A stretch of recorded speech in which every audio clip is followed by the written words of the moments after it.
And welcome to another episode of Chords and Conversations with Chris Hludzik and Bryan Brophy. And on today's episode, we are going to be discussing the pros and cons of recording in a commercial recording studio and a home recording studio. So both Bryan and I have experience in both of these fields at various degrees over the years, and I thought we would come together today and kind of share notes on the similarities between the two, the differences between the two, if the pros outweigh the cons, or if the cons outweigh the pros of either one of these. Bryan, I'll start with you. Tell us about your experience recording at commercial recording studios. Okay, so my first experiences recording were actually at home, but my first actual commercial studio recording gig was with Jimmy Reynolds at the Stude at 25.8. And, I always had a really good experience with Jimmy.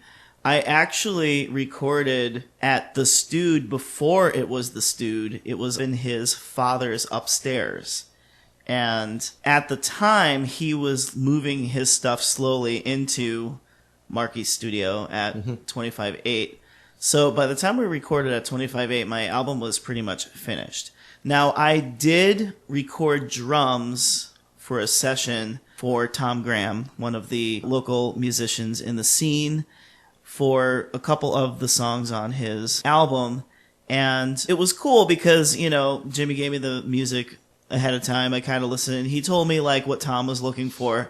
And I actually didn't get to talk to Tom at the studio or anything. I just kind of went in one day and laid down the tracks, and, that was that. Another time, I laid down the drum tracks to an album for an Autumn Sunrise that still has yet to be finished. And I know that for me, I don't know, I love working with Jimmy. Jimmy's a great guy. He's very smart. He's knowledgeable. But for me personally, I always liked being in control of my own recording. So I don't have as much experience recording in studios as you do, since you were working at Sound Investments. But I know for me, I'd have to say that working in a commercial studio, it's really cool because, you got the state-of-the-art technology around you. The control room's really cool with all the knobs and everything. But at the same time, I always felt more pressure to get the take right. And I just felt like I was on the clock. So I actually never produced my best tracks when I was in that condition. So you kind of talked about the cons of working in a commercial recording studio, being that, you feel pressure, you're on the clock, time is money. Mm-hmm. But what cons would you say there were to home recording for you? Well, the cons for home recording for me would be the fact that I never seem to get anything finished in a reasonable amount of time, because I'm on my own time, and I'll say, you know what, once I put the kids to bed, I'm going to go and do this. But then by that time, I'm too tired to do it. I'll do it tomorrow. And then that turns into months. And sometimes that even turns into a year. But I'm trying to get better with that. Yeah. For me, when I was coming up in music, when I was first starting out in bands, my dream was always to be able to work in a commercial studio.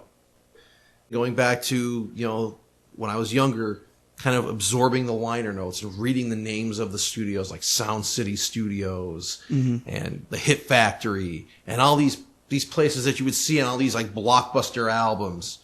That was just always a dream of mine, to work in an actual real recording studio. But unfortunately, I was poor growing up, and recording in a studio is expensive. But I will talk about cost versus what you get out of the cost, because sometimes you could spend a lot of money and not get a lot, but sometimes you could spend a little bit of money and get a lot more out of it.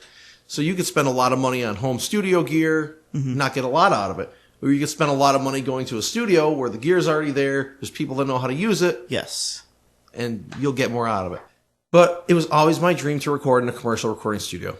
Unfortunately, I was poor. So I bought a Tascam 4-track cassette recorder, which was a piece of garbage. But I learned on that piece of garbage, and I learned what not to do. When I wanted to get better at recording, I went to a recording studio to learn how to get better at recording. But before I got to intern at a recording studio, I actually got to record at that studio with my second band. And it's kind of the same deal with you when you first go into a recording studio. You're kind of like awestruck. You look at the control room and it's like, I described it. It's just an atmosphere, right? Yeah. Well, I described walking to the control room as like walking onto the deck of the Starship Enterprise. Yep. You know? But I just remember that first time that I was in the studio, I asked Joe Wigleski so many questions. What does this do? What does that do? How do you do this? And, oh my God, I heard this on an album. How do you get that sound? And it was just like, I was just amazed by it. And I just knew from that point on, I wanted to work in a studio. You fast forward, 20 odd years on from that, nobody really wants to work in big studios anymore because people find more comfort in working from home. And because of the digital technology, it's possible that, people could record their tracks separately from anywhere all over the world. Mm-hmm. As long as they have a way to sync them all together, they could just email those tracks to somebody or upload them to a FTP server, and the engineer could download them, throw them into Pro Tools or whatever program they're using, and mix them, edit them, master them, etc. Yeah, it's amazing. But back in the day, that really wasn't happening at that time. At least not to the extent that it is now. But I don't disagree with you on the fact that I didn't get my best work done in a studio. I can see why you would say that, and I can see why you would feel that way. But I felt like sometimes the pressure is a good thing, because I think when you record at home, you tend to second guess yourself a lot, and it can lead to doing take after take after take. And after a while, they don't sound any better. And in fact, sometimes they could sound worse. Whereas when you're working at a commercial recording studio, it's the whole time is money thing, but it's also, you have the engineer there who's running the session, and they're not in the band. They didn't write the song, so they have a different view on it than you do. Mm-hmm. And what you hear is bad, they might hear it and say, that's really not that bad. We could use that, Right. And sometimes it kind of takes that. I remember when I first started recording at the studio, like, I would be the same way. I'd be like, I don't know if this is good, blah, blah, blah. We should try to do it again. And Wiggy would always be like, look, do it. Let's listen back to it. Hear what you didn't like about it. We'll see if we can work around it or not. But if you do a good solid track, once we mix it together, it might not even be a problem. And in fact, sometimes those quote-unquote mistakes or things that you did not the way that you heard them in your head can actually end up making the song better than you imagined the song could be. So it always helps to have an added perspective. Now, of course, you could bring somebody into your own home studio that could produce for you or record for you and help you out and be that other voice. Right. But typically, if it's your home studio, if you want to record it again, you're going to say, well, I want to do it again. Right. So, whereas in the studio, it'll be like, look, let's think about this. Another thing, too, is that it's very easy when recording in a home studio to kind of get caught up in wanting to finish a song. Like, you start recording a track, and it's like, okay, that track came out good. Well, let's do the next track in the song we got to do. So maybe you'll start off with like bass and drums. Okay, we got the foundation laid down. Great. Let's do the rhythm guitar. Okay, do the rhythm guitar. Okay, that's good. Maybe now let's try to do the leads or the keyboards. And then you kind of start getting stuck on things. I was like, well, I don't know. And then it starts kind of getting bogged down. Mm-hmm. That's where it's good when you have an engineer or somebody else say, hey, you know what? We've been working on this a little too long. Instead of putting all our time into this song, let's move on to something else. True. Even sometimes when you and I have worked together, it'll be like if we're trying something and it's not working, it's like, let's try something else. And it's always good to have that other voice. And I feel like when you're working in a home studio, that other voice isn't always there. Mm-hmm. Or even if it is there, you're still going to try to plow through it, because if you're persistent and you just want to do it, you're going to do it. True. The one big pro for me of working in a pro studio is not having to set up or tear down any of the crap. That is true. That is the biggest thing for me. Like, I don't inherently have a problem setting up stuff or tearing down, but it is very tedious and meticulous work. And again, when you're recording at home, you're always second guessing. Well, did I put that mic in the right position? Did I use the right mic? Did I set it up the right, whereas when you go to a recording studio, they know what they're doing. Yeah, they always do know what they're doing. That's one thing I do have to say, is that when I go into a studio and work with somebody, I know that person knows what they're doing, so that's a good comfort.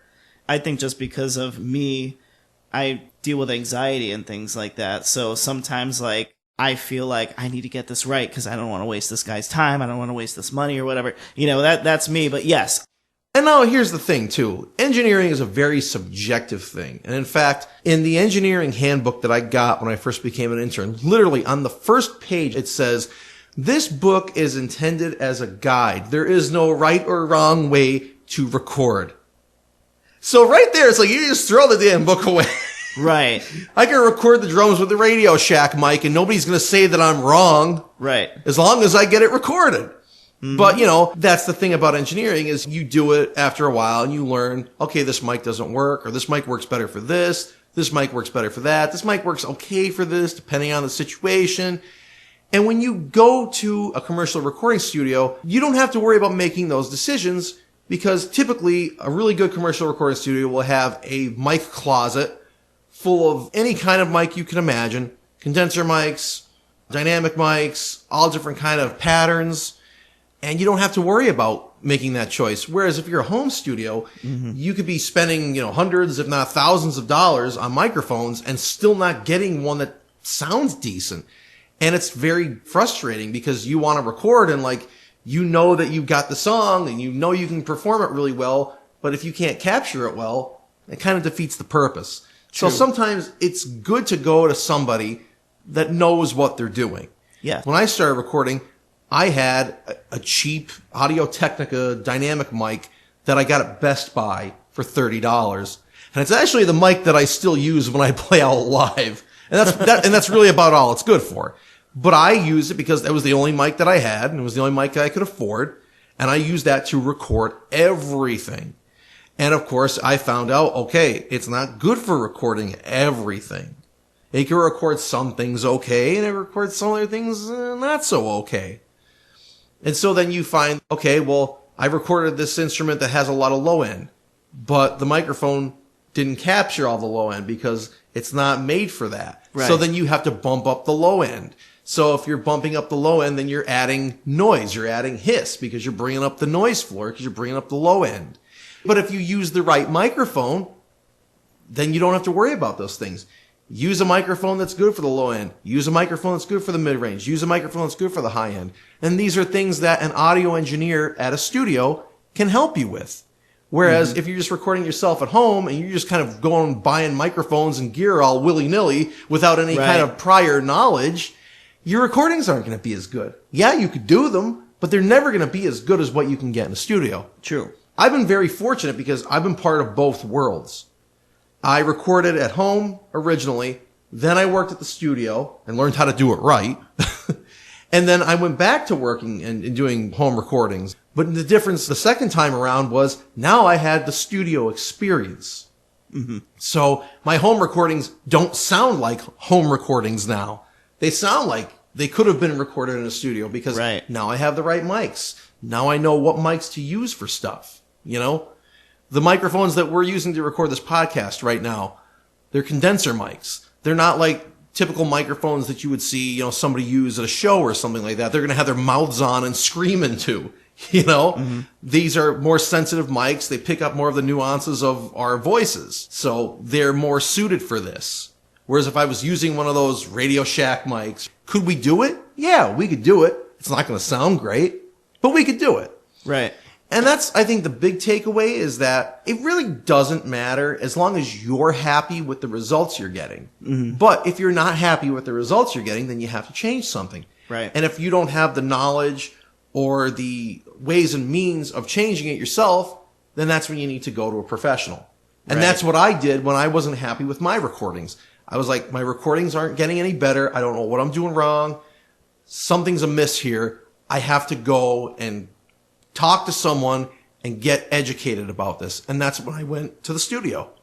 What I do is I do like to do certain things at home. I have a mic that sounds really good for my vocals. I love to do my vocal tracks at home. When I'm going to go record drums, I definitely am either going to go to a studio or I'm going to ask Chris to drag all this stuff over to my parents' house and set them up in the basement because it's just like going to a studio. Yes. So I kind of do a combination now of both. Like, I know the things that I do that sound good at home, I will do them at home. And then something that I know I can't capture at home, I will go into the studio and do. So it's kind of like the best of both worlds. And that's the great thing about digital audio workstations is that they've advanced so much since even like 15 years ago. Mm-hmm. You know, people used to have like those, you know, Zoom recorders and stuff like that, which nothing wrong with them. For their purpose, they're fine. And like I said, you know, I had a Tascam 4-track recorder. Well, that wasn't a digital audio workstation. That was a cassette. But same principle. Little home recording device, kind of all in one thing. But now they're so advanced that, you know, the ones that they still do make, they're so much smaller, more compact. The sound quality is so much better. It's so much easier to transfer files from them. And you can get, like Bryan said, a really good hybrid of your home recording and studio recording. Perfect example, when I did my second album, Dissonance Meets Harmony, I recorded Bryan's drum tracks myself, brought them to Sound Investments, dumped them into Pro Tools, and recorded everything else over it. And it was great because I didn't have to have Bryan drag his drum kit to Sound Investments, pay for all that studio time. Not that it's not worth it, and not that the drums wouldn't have sounded great. Yeah, and I would have dragged them there if you asked me to, definitely. Because they would have sounded great. But again, with limited money, as is always the case, especially with original musicians, this was the best solution for me. Hey, I've got some microphones. I've got the know-how of how to set them up. Bryan's got a great drum kit. We've got a great place to record them. Let's record it. And then I could take those tracks to SI and finish them off. And that's what I did. It's kind of like putting the bow on at the end, you know? Yeah. Like just... Even if you record at home, you could still take your stuff to a studio and have them mix it for you. Yes. And master for you and edit it for you. Because there's a lot of people that like to record on their own, but maybe they're not as adept with editing and mixing, and maybe they can capture their stuff great, but then they don't have an idea of how to put it together at the end. That's where you take it to a professional studio. You upload your files, the studio downloads them, or you take your files on a flash drive, the studio puts them in the computer, brings them up, puts them together, figures everything out, and the commercial recording studio won't just have plugins like you would typically have in a home recording setup. They'll have the actual gear. So they won't have a plugin for a Uri 1176 compressor. They'll actually have a Uri 1176 compressor. They won't have a plugin for the Lexicon 480L. They'll actually have the Lexicon 480L on the console. And so it's nice to actually have the actual piece of gear there. And now emulation of gear even has gotten so much better in the last decade or so. Still, nothing beats the real thing. And if you're looking for that real thing, if you're looking to push your recordings just that little bit more over the edge, going to a commercial recording studio is really the only way to do it. Definitely. I know for me, now what I love to do is I know what I can capture. I capture it. I do like a little rough mix. This is kind of what I'm looking at. And then I will hand those files over either to you or Jimmy, or we've had Tom master some of my stuff as well, you know, at SI Studios. And it's a nice conglomeration of all the efforts put together. And that's really what it is. Recording as a whole cannot be approached as just one singular thing. There's many little parts to it. Just like coming up with a song. There's the music, there's the lyrics, there's the progression. Then you present it to the band, or if you're just doing it yourself, then you've got to arrange it, figure out how to do it, put it all together. They're all different puzzle pieces. Audio recording is the same way. You've got to have the right mics. You've got to have a good mixing board. You have to have a good interface on your computer if you're recording on your computer. You have to have a good program to record it to. You have to know about signal to noise ratio. You know, there's some things that you have to know, but again, it's just there's all these little pieces that are put together to make this one big pie called recording. It's not just, okay, we're just going to record and that's it. And I think that's the problem that people run into. And certainly it was the problem that I ran into when I started. I was like, well, I just want to record my music. Why does it sound like crap? Because you're not doing this, this, and this right. You're doing this right, but if you're not doing this, this, and this right, then it doesn't matter that you're doing this right. Right. It doesn't matter how good you can play or sing either if it's not sounding high quality in the recording itself. It doesn't really matter. And now on the same token, you might be in some band where you like that kind of more, you know, lo-fi, I guess for lack of a better term, sound. I know that's such an overused term. I was just going to go there, yeah. But like some people that's their goal to sound like that. And that's cool, you know? Because it's an aesthetic. Right, But exactly. if you're recording stuff and it sounds lo-fi and your intention was not for it to be lo-fi, then you need to fix that. Yes. Do you have any interesting studio stories that you could share? Like maybe something where like you being in a studio, or even if it was just a home studio and it sparked something or something cool happened. Do you have any stories like that? If you remember, I was working on my first album and I had all the tracks and everything, and you came over the one day and you were like, oh, that sounds pretty good and all this stuff.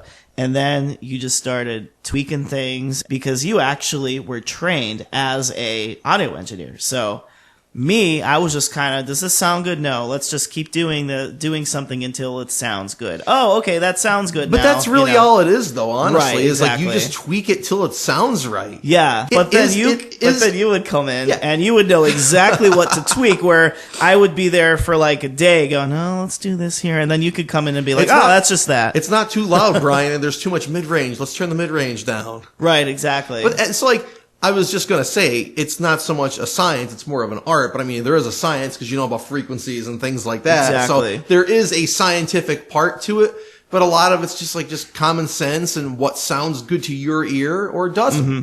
Again, it's a very unique situation recording because, like I said, you could intentionally want it to sound bad and that's fine. Yeah. But if you don't, then you have to fix it, and there's ways you can fix it. But sometimes, again, like I said, sometimes the mistakes sometimes make the songs better, or sometimes it gives the song a different aesthetic or a different feel. The other thing I would have to say is something really cool that we did. So I never finished Horizon. Well, we're working on it now. That's my next Autumn Sunrise album. He's in the home stretch, folks. In the home stretch, yeah. We're just working on like mixing and mastering now. When I was recording drums, we actually recorded them analog to the reel-to-reel recorder, and the studio is set up in a warehouse, and we have the soundproof room and everything, but it's like a room built in a warehouse. Yeah. So what he did was he opened the door to the warehouse, and he put a mic just out in the warehouse, you know, to get the natural reverb and everything, and I thought that was cool because we didn't have to really use any traditional reverb or anything. Like, we actually used the reverb that we were getting from the mic out in the warehouse. And I thought that was really cool. Room miking is a great technique. I mean, even if you do record at home, like if you have a really good space at home and you want to give your recordings like just that little bit more depth, setting up an extra mic or two somewhere in the corners of your room or the back of your room could really help the sound. And it's really not anything that takes much more time. It takes a couple minutes to set up a mic, you know, if you really want to set it up right. And, you know, with room mics, you don't have to be as fancy. Right. As long as they're in the vicinity of what you're trying to capture, it could definitely help. You know, at the studio, they have a drum room, which sounds great. But when they want the bigger sound, they bring the drum kit out to the main tracking room, which is bigger, and the ceiling's a lot higher, and it sounds better. Was there anything like you realized about yourself the first time you recorded yourself? Because I know sometimes when somebody records themselves, it's very revealing, and it could be a good thing and it could be a bad thing. Oh man, you're gonna trigger some depression here. No, I'm just kidding. So the first experience I ever had recording anything other than me pressing record on like a tape recorder was a friend of mine, and we talked about him in the first episode, Chris Vitale. He wrote songs and like gave me his little demo, and he's like, "Oh yeah, I do this." And I was like, "Oh my god, that's so cute! You did that like in your bedroom?" And he's like, "Yeah." And he's like, "I really like your songs. Come over." So I remember I was so excited to go over and track these songs that I had in my head for years. Like, it was amazing. I couldn't wait. So I get in there, I do all my tracking and everything. I'm ready to do my vocal tracks. All right, here we go. And I belted out this song, and I was all proud of it. And he's like, all right, let's listen back to it. That sounded really good. And I went, do I really sound like that? And he's like, yeah, that's your voice. And I'm like, that's not my voice. He's like, yeah, that's your voice. I was horrified. So I hated it.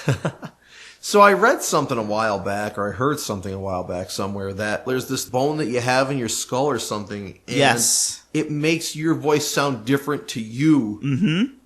And how you perceive your voice sounds than it does to everybody else. Yep. So that's why when a lot of people sing in the shower, they think they sound great.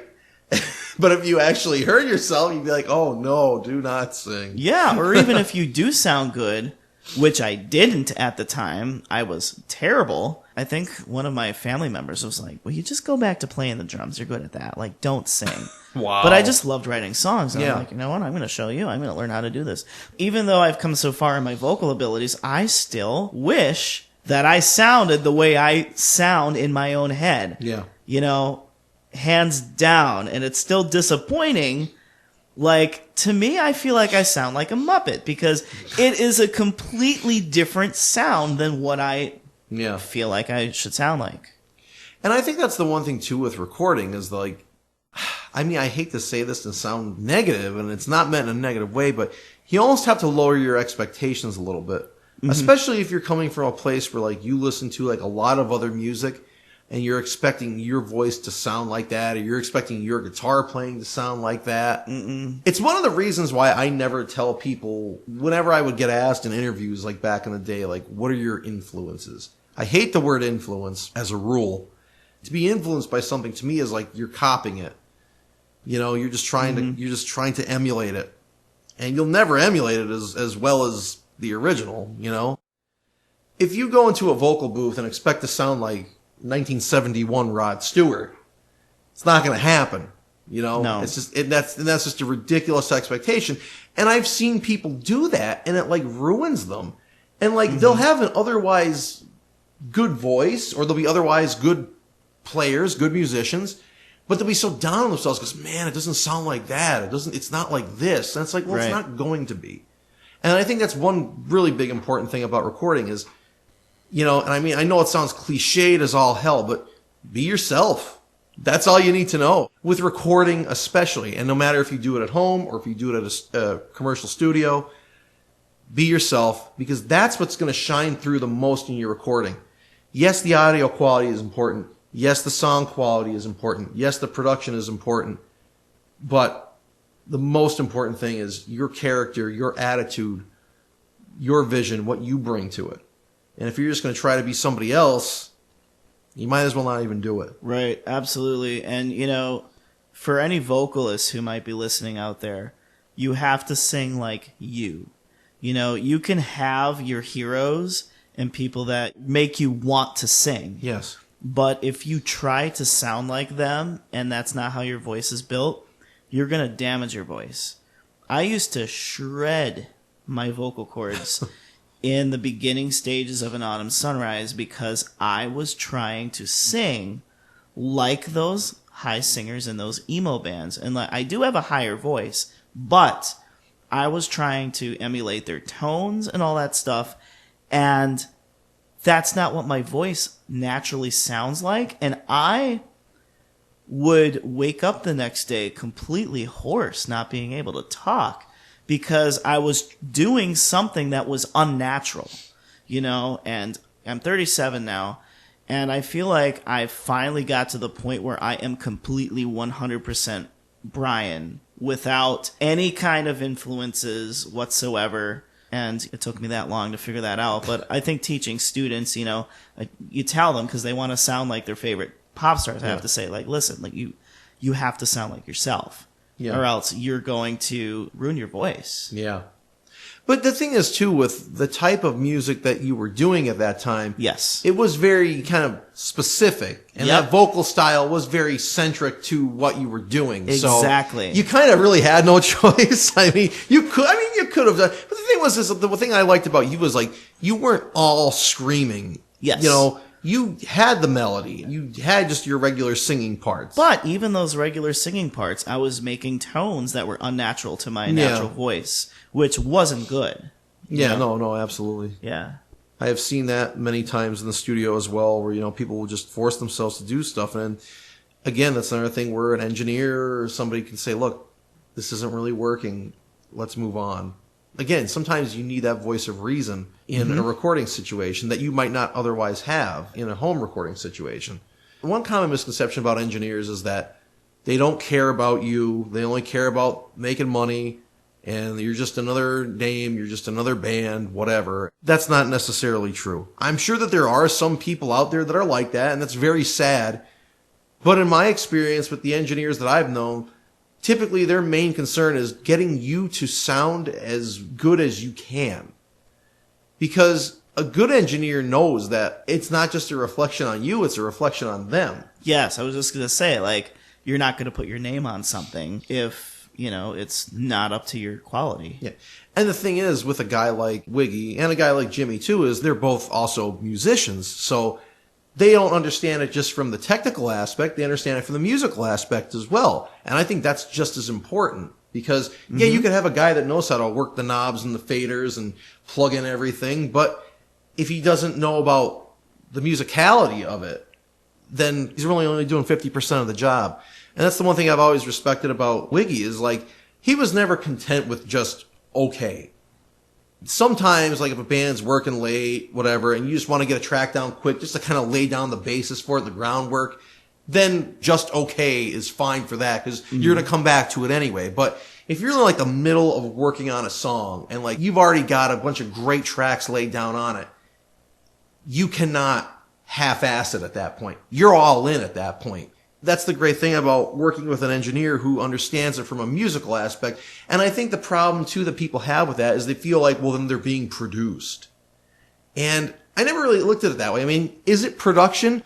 In the most base of terms, yeah, they kind of are producing you if they're trying to give you suggestions and help you. But really, that's all it is they're trying to give you suggestions and help you. They're not trying to change your song. They're not trying to change your sound or your style.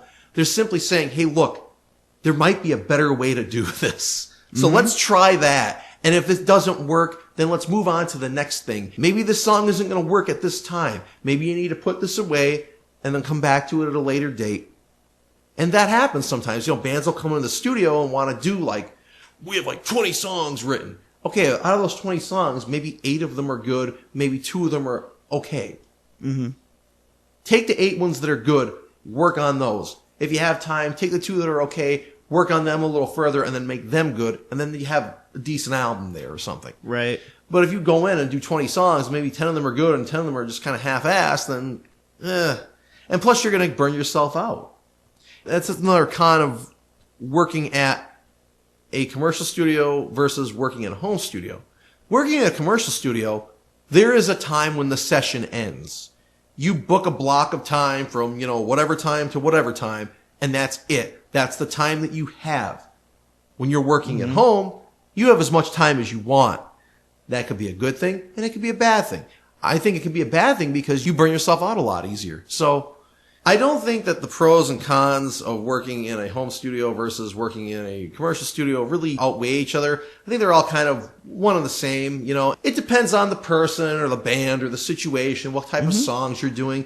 Now, if you're a person that's just recording like solo acoustic, just vocal and acoustic guitar, home recording might be better for you. Yeah, I'm working on stuff like that right now. When I'm done tracking and I'm ready to produce the album, I'm giving it to someone in a studio who knows what they're doing. Or if, possibly you, if you'd like to be part of it. So I'm not trying to say that, like, are you putting me on the spot, Brian? No, I'm just saying, like, you are amazing and I would give you first dibs before I let anybody else touch it. Thank you. You know what I mean?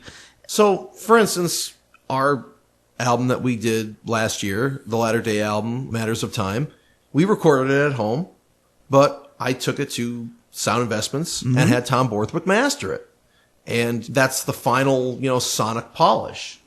And now, could I have mastered it? Yeah, sure, but it's not going to be anywhere near what Tom would do to it. Right. I'm convinced Tom could see frequencies in audio. Forget hear them. He could see the mid-range. He could see the low ends. Yeah, he could just close his eyes and they show up as colors or something. It does. He's like, that 4K is bothering me. He's like, we got to take that out. Love to Tom Borthwick. He's a fantastic mastering engineer.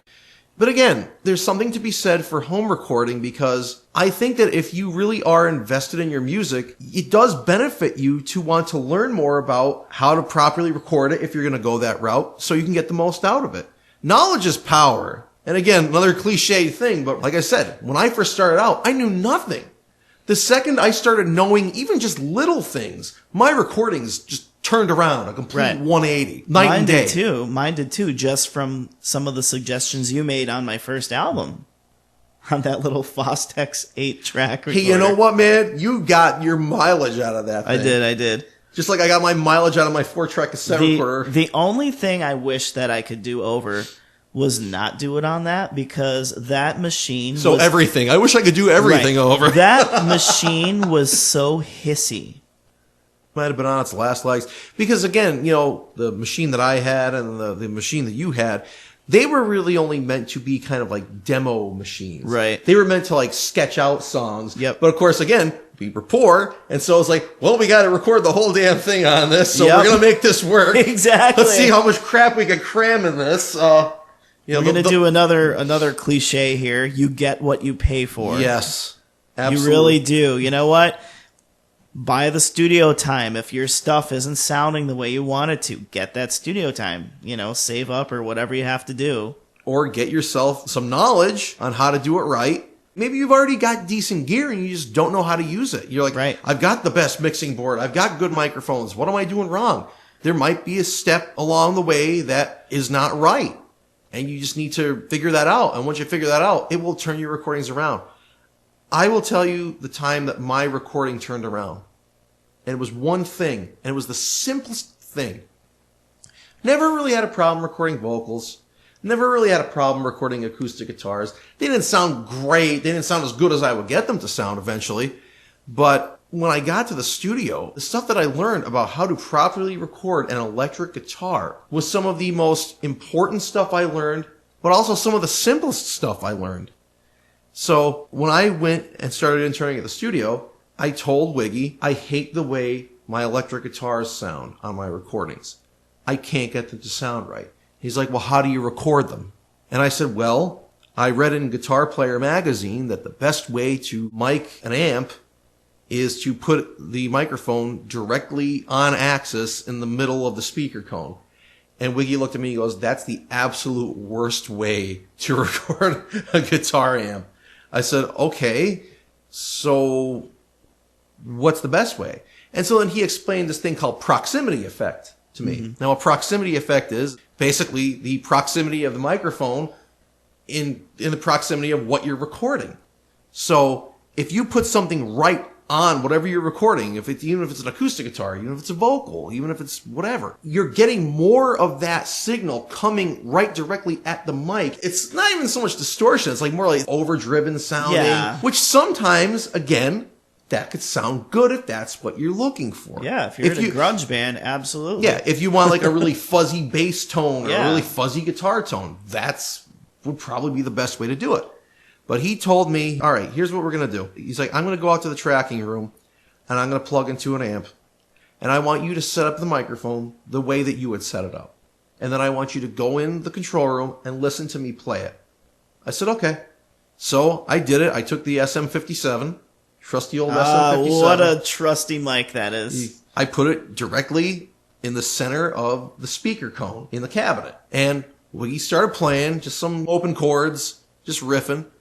And then he yells into me. He's like, how's that sound? I said, sounds like crap. He's like, watch this. He hits a chord and then turns the mic ever so slightly to the outer edge of the speaker cone. Bryan, I swear to you, as he turned that microphone, it was like the heavens opened up. Right. The sound became clear. It was focused. It sounded like a guitar amp. Right. And that was the first lesson that I learned. The second lesson I learned was about signal-to-noise ratio, which is very important. Yes. But again, I went and I got that knowledge. And that's how my recordings got better. It's as simple as that. And I think that's as good a place to end it as any. In this episode, we discussed the pros and cons and differences and similarities of working in a home studio versus working in a commercial studio.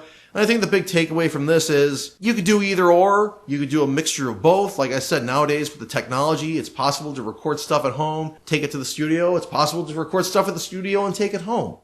The possibilities are endless. And again, I think the main thing is as long as you can be creative and not impede that creativity, it doesn't really matter where you record. As long as you're comfortable and as long as you can still get your point across, that's the main thing. But with that being said, we want to thank you for listening to Chords and Conversations. I'm Chris Hludzik. And I'm Bryan Brophy. And we'll talk to you again soon. The Chords and Conversations podcast was conceived and produced by Bryan, Brophy, and Chris Hludzik, and engineered, edited, mixed, and mastered by Chris Hludzik. The Chords and Conversations podcast theme song is an instrumental version of The Powers That Be by The Latter Day from their 2006 album As We Speak, and was written by Chris Hludzik, produced and performed by Bryan Brophy and Chris Hludzik, and engineered, mixed, edited, and mastered by Chris Hludzik. All rights to this podcast and its content reserved by Bryan Brophy and Chris Hludzik.